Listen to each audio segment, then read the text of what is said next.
ଘରୁ ସବୁ ପରିବା ସରିଯାଇଛି କିମ୍ବା ଆଳୁରେ ଚଟପଟା ଟେଷ୍ଟରେ କିଛି ବନେଇବାକୁ ଚାହୁଁଛନ୍ତି ଯେମିତି ମାର୍କେଟରୁ ମିଳିଥାଏ, ତାହେଲେ ଘରେ ନିଜ ପସନ୍ଦରେ ଆଳୁର ଏଇ ରେସିପିଟା ବନାନ୍ତୁ। ବରା, ଇଡିଲି ହଉ କିମ୍ବା ରୁଟି ପରଟା ଭାତ ସହିତ ଖାଇଲେ ବହୁତ ସ୍ୱାଦିଷ୍ଟ ଲାଗିବ। ଭିଡ଼ିଓଟି ଶେଷ ପର୍ଯ୍ୟନ୍ତ ଦେଖିବା ପାଇଁ ଅନୁରୋଧ ରହିଲା। ଯଦି ଭଲ ଲାଗେ please like, comment, share and subscribe କରିବାକୁ ଜମା ଭୁଲିବେନି। କଡ଼େଇରେ କିଛି ସୋରିଷ ତେଲ, ଗୋଟା ମସଲା ଆଉ କଟା ପିଆଜକୁ ଦେଇ ଗୋଲ୍ଡେନ୍ ବ୍ରାଉନ୍ କଲର ହେବା ପର୍ଯ୍ୟନ୍ତ ଭାଜିବା।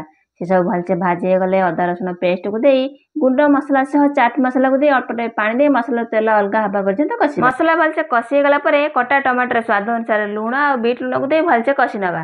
ସେସବୁ ଭଲସେ କଷି ହେଇଗଲା ପରେ କସ୍ତୁରୀ ମେଥି ଦେଇ ଆଉ 2 ମିନିଟ୍ କଷେଇ ଦେବା। ଆଗରୁ ସିଝେଇ ରଖିଥିବା ସିଝା ଆଳୁକୁ ଦେଇ ଅଳ୍ପ ଟିକେ ପାଣି ଦେଇ କଷିବା।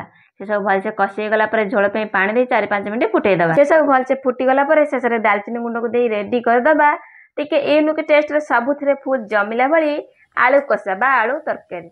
ଆଜିର ରେସିପି ଆପଣମାନଙ୍କୁ କେମିତି ଲାଗିଲା କମେଣ୍ଟରେ ସିଓର ଜଣେଇବେ। ରହିଲି, ନମସ୍କାର, ଜୟ ଜଗନ୍ନାଥ।